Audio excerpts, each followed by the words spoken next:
Okay, so hello everyone who's watching. My name is Vincent Scarpa, and I am here with Laura Huff and Brandon Taylor, whose bios I will read to you because they're on the website. But I am going to have to pull them up real quick, so give me a minute. Um, well, now of course my internet's not working now, which is fantastic. Hold on just a second.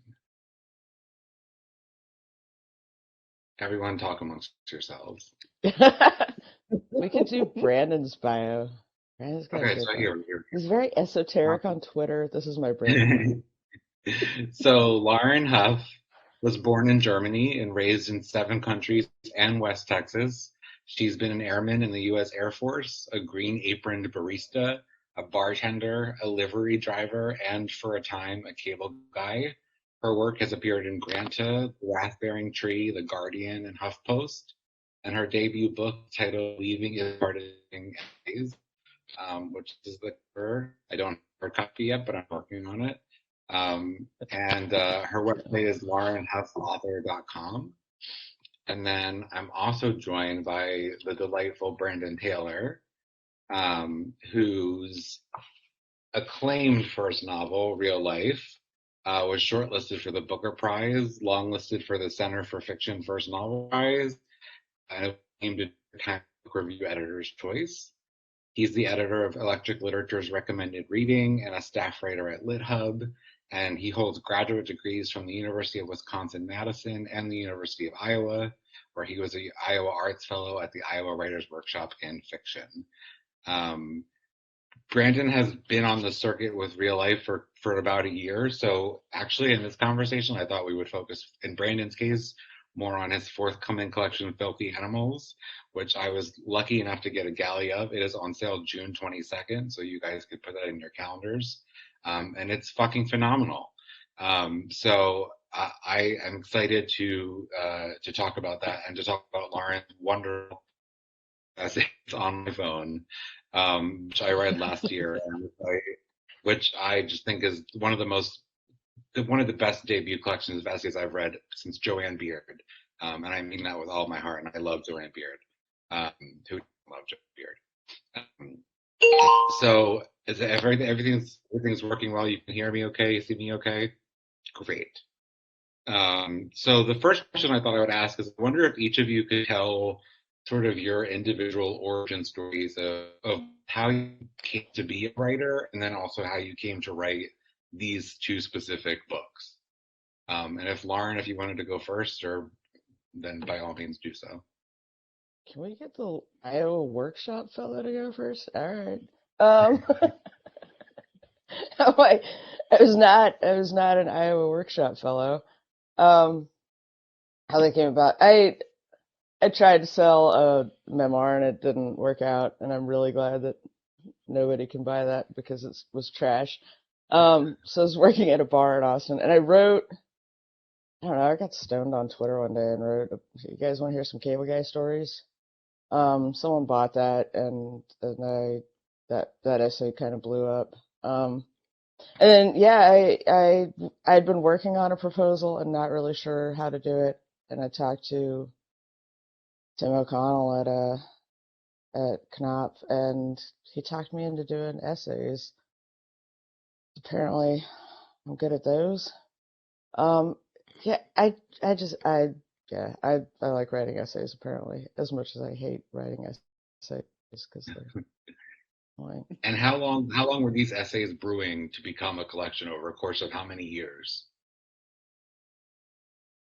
I A year maybe I think it took to write them. I hadn't really considered doing essays. I hadn't considered doing it this way at all. But you have like those question answers or anecdotes you bring into an interview. You know, they ask about leadership, and you're like, well, one time when I was a barista. Um, so yeah, you have the set number of stories you have about your life, and then it's just figuring out what they mean, really. Yeah. So, and then yeah, you think about them. I don't know. I was writing a story of probably 15 years ago, some fight with a girlfriend, and it turned out I was wrong. And I didn't realize that until I wrote it, and I'm still kind of mad about that. But Great yeah, line. you look at things from a different perspective, and I don't know, the life you've lived kind of changes the meaning, I think. Yeah, definitely. So, And Brandon, how about you? I know, we all know you were an Iowa Arts Fellow, but how did this particular collection come to be post real life, or do Mm, these stories predate that? yeah, a lot of them predate. I think only two of the stories I wrote in their first iterations after I finished real life. Before I was an Iowa Arts Fellow, I don't know why we keep saying that. Before I was in writing school, I was in science school. I was a PhD student in biochemistry at Wisconsin, and while there, I worked these horrible hours in a research lab.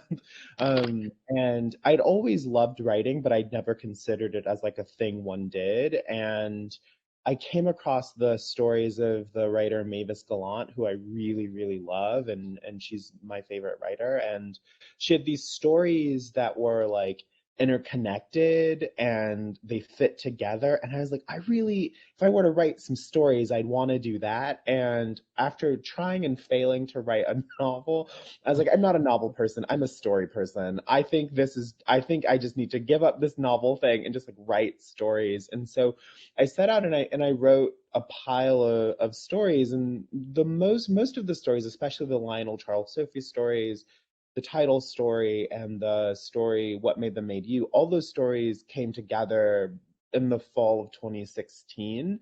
Um, and then in the spring of 2017, I wrote Real Life, and then I left science and went to Iowa. And I didn't put any of those stories or that novel up for workshop. I was like, no way. Mm-mm. The fastest way to kill a book is to workshop it. yes. Absolutely no. Mm-mm. Too many cooks in the kitchen. No way.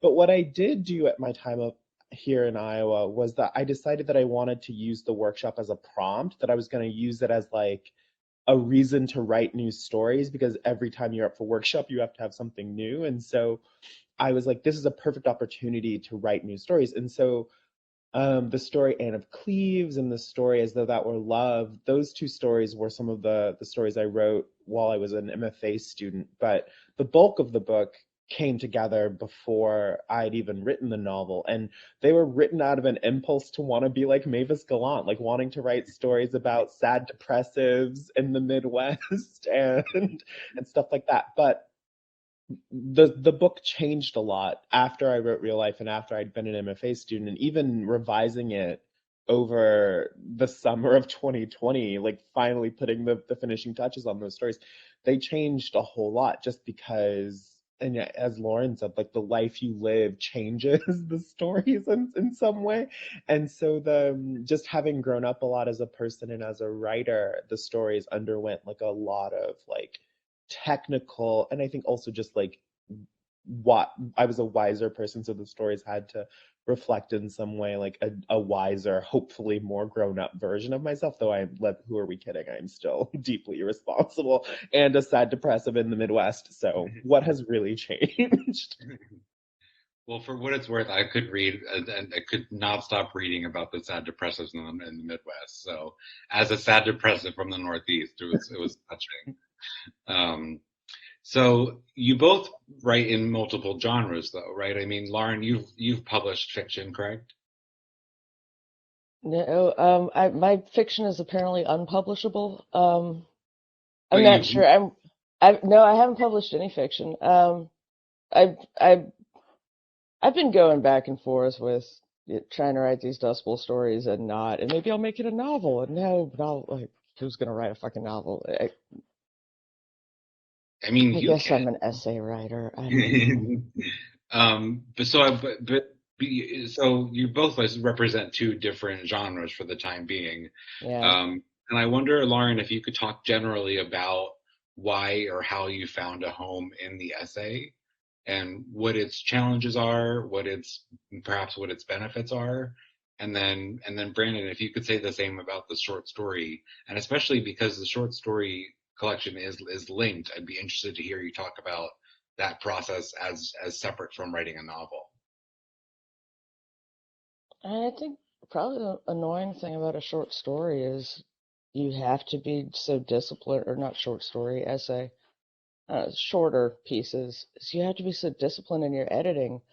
Like there are a lot of stories where I just wanted to put them in there because it was funny. But it doesn't fit the narrative of what you're trying to say. Like you can't just list things that happened. You have to say what they mean. So that part's annoying to me. Clearly I don't think I have an essay shorter than 5,000 words. I go long apparently. So much for my country music career. But I mean, the other freedom is it just allows you so much more freedom to play with structure, the interiority, how to organize the all of it. You're not really constrained by linear time or anything else. So it makes it kind of fun to write. You really kind of can just have fun with them. I mean, like that Cable Guy essay, I had a whole lot of lists of things that happened, and I'm like, most of them are just fucking needing to pee. Oh, that's a good essay, isn't it? All right. So, yeah, Well, it's I like that idea of you can't just say what happened, you have to say what it means. I think that's a good imperative for nonfiction writing, because I think the temptation sometimes is just to say what happened, and yeah. let that stand for itself. And sometimes what happened is interesting enough, but I like knowing what it means too. I think that's a different reach. And these essays are moving for precisely that reason, I think. So well done.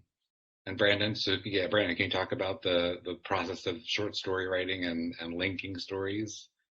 Yeah, sure. I mean, I think it's basically what Lauren says. You can't just like list what happened. You have to say what it means. And sometimes in saying what it means, there's what you think it means, and then there's like what you find out it means through the writing of the thing, which is a whole other order of chaos, I feel. But in terms of the story, I mean, I really love short stories. It's the form that I feel like I have something to say in, and it's the form that I turn to when I'm looking for something to read. But what I noticed was that every time I'd sit down to write a story, I would be like, okay, but like, what about this character I introduced? Like, what about them? They're also very cool. They're not the main subject of the story, but like, I don't want to like leave them. And I found myself writing constellations of stories more than anything else. Like, and I often like there are people who consider themselves like story writers who write in a series of like standalone stories that take a variety of lengths of time to compose. But I the way that I think about stories is I don't even think of individual stories or even like individual narratives. I think almost exclusively in like manuscript form. Like I'm always thinking in like terms of the superstructure of the thing, and I can't begin to write a story until I have some sense of the whole project into which it will fit. And I've tried working a lot of different ways, and like that is just like the way that I feel the most comfortable in.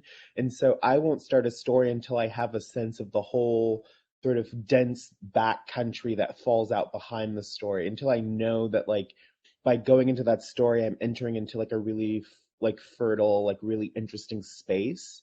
And so what happens is I write a story, and then I pick a character who is interesting to me, and then I sort of follow that character out into another story, and then into another story, and on. And I don't know, like my brain just is really comfortable with that. And it's different from writing a novel in that, like, for me, writing a novel is the geometry is a lot simpler. And I know that's sort of like paradoxical. I know that a lot of people are like the opposite, but for me, like a novel has a very simple topology. Like when I write a novel, I'm always thinking of like this sort of straight shot. I'm always thinking of it in terms of like I'm on a trajectory and I'm following it through to the end. Whereas when I'm writing stories, I'm always aware of all these like branching paths that I could take with different characters. And so my way of sort of building up some of that really interesting mystery and complexity and structure is to write linked stories, because I can't do it in a novel, because I just know that if I like introduce all of this structural chaos in a novel, I'm just never going to finish it. Like, I am a very limited person. I am never going to be able to finish it. But in terms of a story, they're shorter. Even though my story's like 30 pages, like I, like Lauren, am unable to really sort of get in and get out with swiftness. I've got to like take my time. And it's easier to do that in stories for me because if I do that in a novel, I'm just never going to finish it. Like, it's just, I'm just going to be writing it until I die. And I don't want to do that. And I should say at the center, without giving too much away, at the center of this collection is a triad, right, of these three characters, Charles, Lionel, and Sophie, who have a very complicated relationship to each other and to themselves, for that matter. But I won't give too much away. And I made a point when writing these questions not to try to ask any questions to which the answer is simply like read the book. Because I feel like I've been on a lot of panels where I'm like, oh, they're asking for a plot synopsis.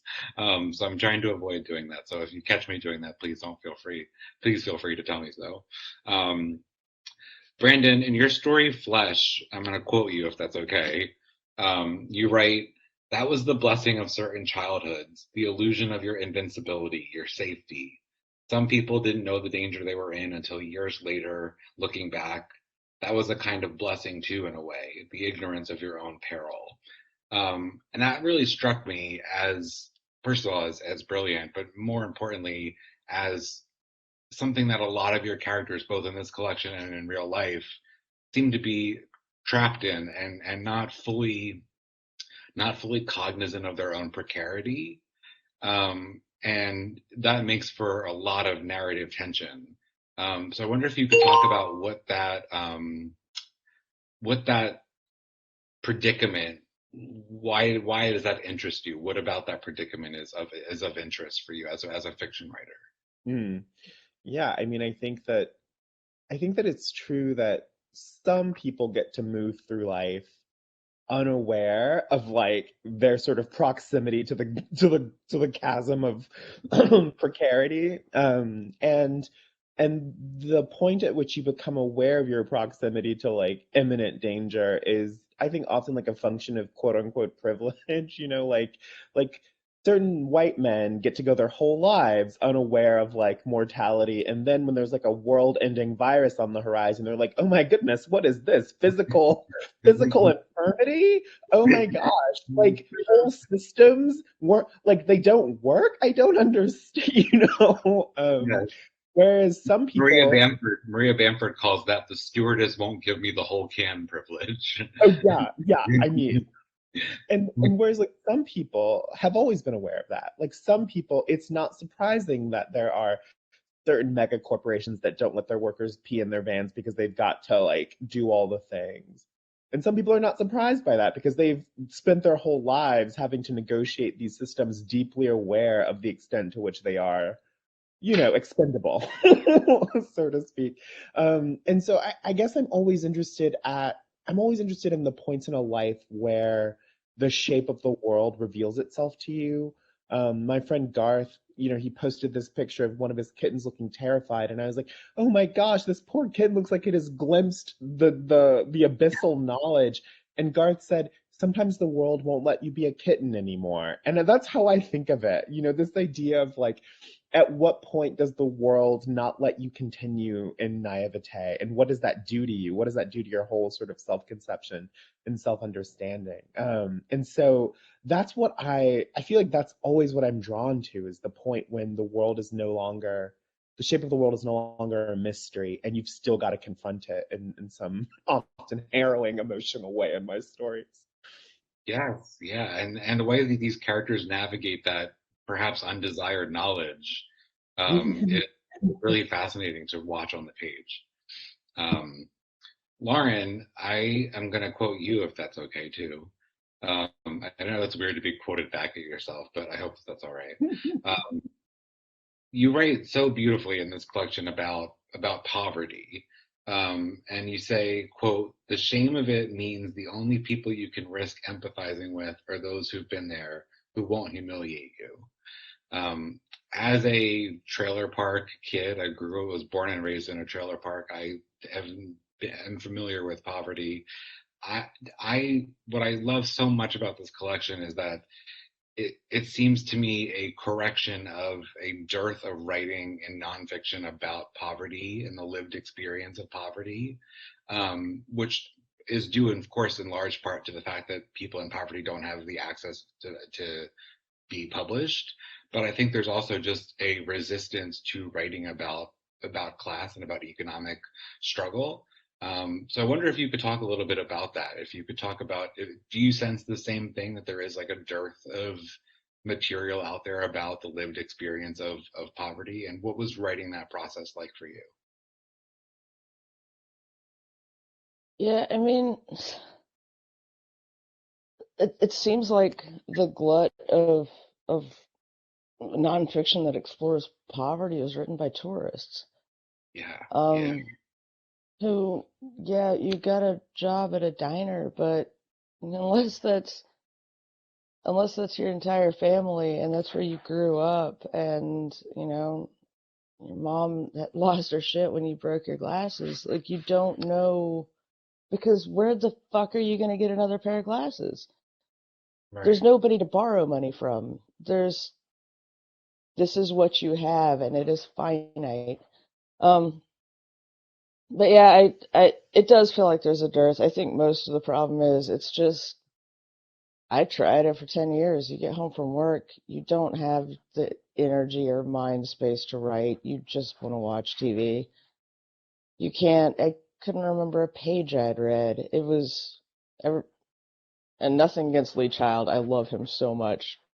Believe me, that it's medicinal and I need it desperately. But yeah, when all you can read are Lee Child novels, because that's the plot you can follow. right. That's it. So yeah, that's, we like to idealize plumbers in this society, but not every kid who's cleaning your toilet or fixing it wanted to do that when they grew up. Some of them are trying to write that novel in their head, and they're just probably not going to get to. Right. And did you have any sense when you were living the life that became these essays, did you have any sense that you would be writing this life, or privately or for public consumption? No, that's what surprised the hell out of me this entire time. I truly thought my big story was that I grew up in a cult and I didn't really want to talk about it. It's kind of limited. So yeah, I was trying to write fiction. I kept sounding like the last person I read. Yeah. Um, whatever it was. I've got a Vonnegut novel. That was great. Um, but I've got a Polinick novel. That was complete trash. Just, but yeah, I had no idea. So yeah, that Cable Guy Stories blew up is still profoundly shocking to me. That somebody wanted to read about working in a bar is shocking to me, but it's really fun to write, so that worked Yeah. out. Well, and I think it provides some of the most beautiful apertures through which we can apprehend the world as people who have not lived it, that are you. And I can't say enough good things about the collection. I think it's stellar. Um, Brandon, I wondered if you could talk a little bit about the process of revision, what your relationship to revision is. I know you sort of spoke a little bit about it earlier, but the stories that we read in this collection, have they gone through multiple drafts? Are you a one draft and done genius? Um, or are these things that have changed and gone in through different incarnations over time? Oh, yeah, I mean, I love revision. I mean, I'm a big fix it and post kind of guy. I love nothing more than blowing up a story. I mean, it's sort of paradoxical. I feel like I write really clean first drafts, and some of the stories previously appeared in their sort of first iterations. Like we sold the first draft of Real Life, so like I can write a really clean draft, and the book as purchased by my editor, he was like, it's great, like let's it's done, I don't think we need that many edits. And I was just like, are we seeing the same book? Like, are we, are our eyeballs like on the same text? I don't think so. And so there was a lot of revision, and there was a lot of, and the revision wasn't to fix necessarily like plot points or character or whatever. The work that I conceived of it as being like an excavation work, or like putting the stories through like Freudian therapy, like trying to like suss out the sort of deeper channels running through the story. And there were things that I was doing in the stories because I wrote them before I even knew what kind of writer I was, and so there were things that I had done in the first drafts of the story unintentionally. The way that I think of the first draft of Filthy Animals is like it was me at my most sort of just like instinctual, like all the impulses in those stories were just like things that I loved to do as a writer, or things that I thought I had to do as a writer because I'd read a lot of books. Like as Lauren just said, like sounding like the last person you read, like that sort of like carryover. And so when I came to revise them after some time away from them, I was able to look at the choices that I had made on the page and approach them with more intentionality and with a closer, keener eye. My MFA program was like really brutal and not a great experience, but one thing it did teach me, one thing I did learn from like Charlie D'Ambrosio was like that I could hold my stories to like this higher standard of like moral and ethical truth, that I could expect more from my stories. And so when revising them, I just started putting pressure on every little thing. And I tried to look at all of the places where I knew that I like to hide my sort of my little craft faults. Like everybody knows what they do to compensate for their weaknesses. And so I, in revision, went to all those hidey holes and tried to flush out those weaknesses and to really shore them up and to push on them. And so the stories underwent a lot of revision, not the later stories, so like not As Though That Were Love or Anne of Cleves. Those two stories were pretty, because I'd already undergone my metamorphosis as a writer, but the earlier stories, I felt they had to sort of come up to the level of the writing that I was doing at the time. And so there was a lot of revision. I put a lot of emphasis on revision. It's where the stories, I feel like I can push the stories into deeper accord with like what is true in them, and I can sort of strip away all the sort of flashy techniques and all the sort of surface stuff and really get at what I'm trying to do on a sort of deeper psychological level. So I love revision. I mean, I could have sent the book out in its sort of mushier draft and it would have been fine. I'm sure people would have been like, oh, it's so great. But I'm like, as an artist, I would have hated myself so thoroughly. I mean, as an artist, like all the places where you failed to meet your full vision for yourself, and where you're just relying on people clapping for you because they like you, and it's like, do you want to be an artist or do you want to be liked? So there was a lot of vision. I grew up on a farm. Working hard is the only thing I know how to do in this world. Lauren, do you have a similar relationship to revision? Oh God, I love it so much. I love it. I stopped really early on into this, stopped doing the I sent it in, do they hate it? It's just, here's some post-it notes with ideas, there's a random sentence. Hold on, that's some gum. You make something. I tried to put, I love cutting shit, I love reordering it, oh, it's so much fun. It is the fun part of writing, honestly. Because that's when sometime at like 3 o'clock in the morning, you hit that part that you've been trying to fix the whole time, and it just starts happening, and you're like, I cannot sleep until I get this out. And you're like, God, we're fucking addicts. It's bad. Like, do not let your kids be writers. We're just sad people sitting in front of a slot machine, like remembering that one time it felt good and we won. Yeah, I tried to stick that draft into 4 different essays.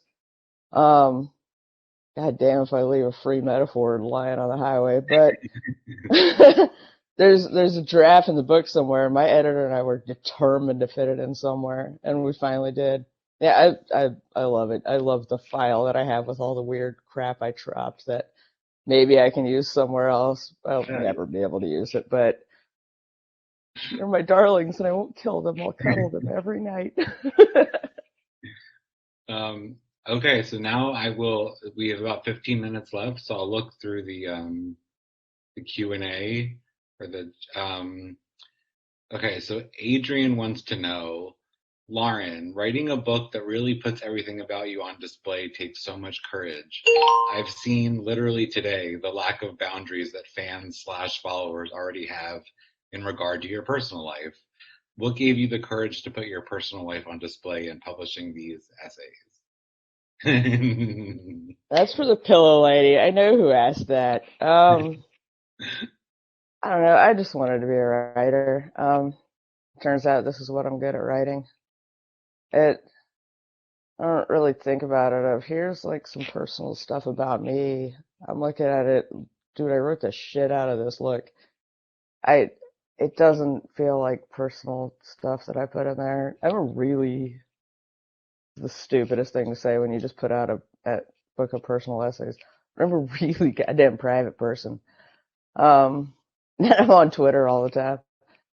But I am. I don't want people all up in my shit. I don't think of it that way. Like that is it's like reading someone's diary and getting mad that they called you a bitch on January 11th 2 years ago. Maybe you were a bitch on January 11th 2 years ago. That is a snapshot in time. That doesn't mean they don't. Yeah. It's all a snapshot of a very specific time period.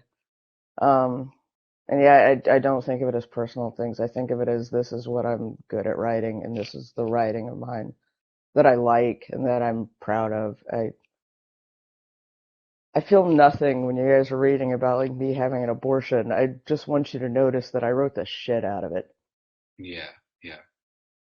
And I was tempted to ask earlier about whether the process of writing these essays brought about anything like catharsis or healing. But I then was reminded of this great interview that Joanne Beard did. And somebody asked her, like, did writing The Fourth State of Matter heal you? And she was like, not to put too fine a point on it, but nobody gets healed by writing some black marks on a white piece of paper and asking somebody to read it. Like that's not how healing comes about. But I do wonder if you feel like the eye on the page transformed the eye that was writing these essays throughout the process. Was there a transformative process through writing that eye? Well, I mean, yeah, when you're editing, your lies to yourself become really fucking apparent. Yeah. That's with fiction too. You know when you're lying because it's terrible writing. So yeah, there are things I understood better, but it's mostly I don't know that you can write it until you understand it. Yeah. That's yeah, there you can't. You can start and it'll sound like a teenager writing about their problems. But I wish I knew. Can you guys hear this fucking thing? And why are these people texting me? Anyway, Brandon, I'm not good at Zoom, sorry. it's okay. Brandon, what exactly do you do when you find out you're shortlisted for the Booker? Did you freeze up, scream, faint, cry? or all of the Oh, above? I mean, so the way that it happened was I got this email at like 5 in the morning from my UK publisher, my editor, and she was like, "Can we talk on the phone?" And I was like, "Oh, like maybe she like wants to talk because we've never spoken, so maybe the pub day's around the corner, so maybe she just wants to chat." So I'm like, "Okay, great, sure." And so she calls me at like 8 a.m. my time, and we get on the phone, and she's like, "So I have some news." And I'm like, "Oh, okay, like what's your news?" And she's like, "Your book has been longlisted for the Booker Prize." And I was like, no way. And she goes, yes way. And we did that for about 5 minutes. And then I was like, do they know that that's an award for grown-up books? Do they know that you have to be a grown-up writer to be listed for that prize? And so, I mean, it was like just unreal and kind of magical and really lovely. And it sort of turned my life upside down for several months because the thing about, like, I mean, it's not like a real problem. Like, being longlisted for like a major literary award is like not a problem in any sort of conceivable understanding of the word problem. But the thing is, people have a lot of feelings about that prize. And so suddenly you go from just like a person who made this weird thing with your brain to representing everything that is wrong with the degradation of a like English language literature. And like that was really weird. But thankfully Twitter prepared me for people projecting all their weird stuff at me. So I was like, okay, so John Self hates my book and he thinks that I am a terrible writer. That's fine. Sure. Who are you? You're just a dude with opinions. So it was fine. It was lovely. It was a very strange time because everyone puts all their baggage, good and bad, on you. And it has nothing to do with you. It's all their sort of weird projections about awards and merit and all that other stuff. But I don't know. I didn't believe it. And when I got shortlisted, I was like, what? Why? Oh no, because it was going to go on for more months. But it was a wonderful experience. At the end of the day, it was lovely. Um, let's see. What advice do you have for writers out there who do not have access to the traditional roads to MFAs or publishing? That's open to either of you. Get real good at Twitter. Or TikTok or whatever your medium is. You gotta pick one. I swear too much for Facebook, and like, I don't have the personality for TikTok. Like, it's just a sad, depressed person smoking pot and saying dumb shit. Twitter is perfect for me. That is my sweet spot. Um, yeah, and writers are so goddamn generous. Not all of them, some of them are assholes, but like people like Sandy Newman, you just put writer in your bio and they'll follow you back and talk to you and answer your questions. And Elizabeth McCracken will take you out and explain publishing to you. God bless that woman. Because you're funny on Twitter. Yeah. Yeah, get good at Twitter. Learning how to write. If you're a writer, just read everything. I don't fucking know how to learn how to write. Nobody does. Nobody No, fucking knows how to teach you. I can tell you that. that's for sure. Yeah, I did all of that. Yes, because like I was living in Madison, Wisconsin, and I tried to be friends with the MFA program there, but the director of the program told me that like we don't really like to socialize with people who aren't in the program because like you really can't keep up with our discussions of literature. Like it was a very sort of icy at arm's length. And I was like, well, fine, I'm just gonna find community elsewhere. And I found Twitter and got a lot of really nice friends who are in publishing and just sort of worked my way up the ladder of just learning how to write and publishing things. And I think one thing though, one tip I have is like, first of all, like work at your craft and read everything and write stuff that you want to write and that you want to read. So like refine your own sense of taste and whatever. And the other part of that is like treat Twitter like a community. Like it's not just there for you to like sell books. Like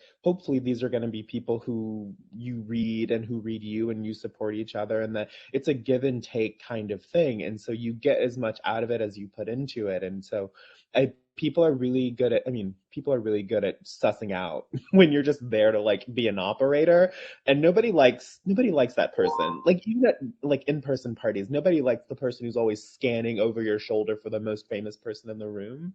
So find your people and just be nice and supportive and clap for others and they will clap for you. But all of that is secondary, I think, like to the work, which is unfortunately the most important but also the most boring part.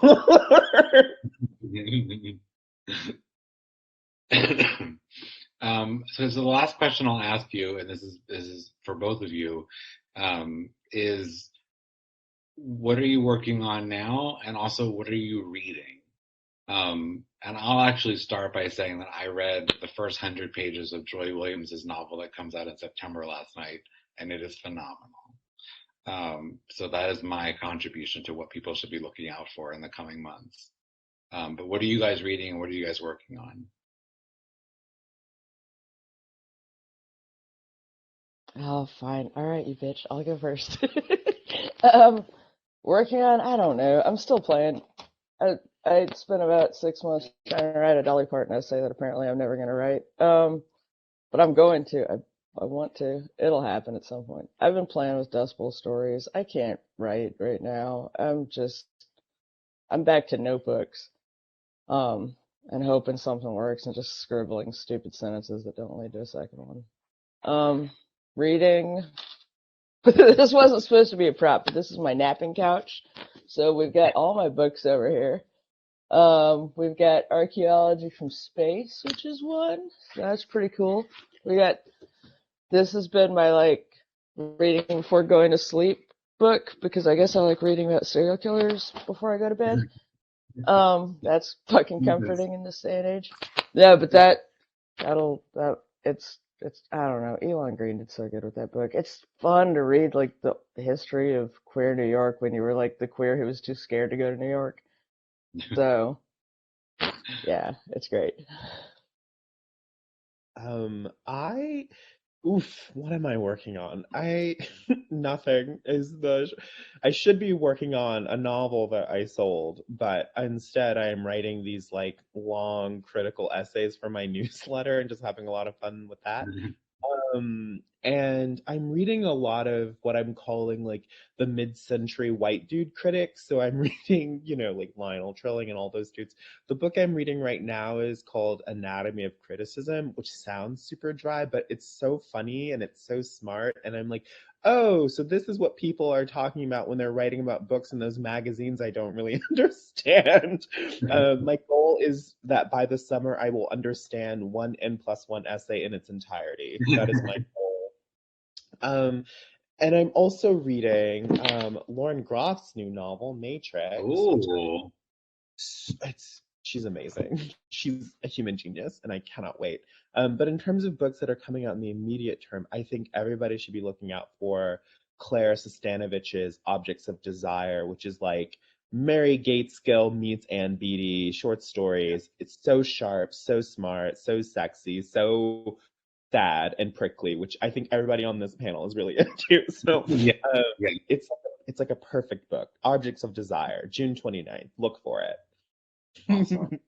And people who are watching should absolutely buy both Lauren and Brandon's books. There is a link on this session page where it says buy the book. The bookstore is Nowhere Bookshop. They're both phenomenal books. Brandon's Real Life you can get now. Filthy Animals you can get in June. Lauren's collection you can get now. You could also get the audiobook version of Lauren's book, which a lesser known actress named Cate Blanchett reads parts of. So there's plenty of opportunity for you to get more of these writers. And I owe you both a debt of gratitude for doing this with me. Thank you so much for your books and thank you for your friendship and for making the time today. I appreciate it very much. It was a blast. It was so much fun. And thanks everybody for coming. This was awesome. Thank you. Of course. All right. I'll talk to you guys soon. See ya. Thank you. Bye. Bye.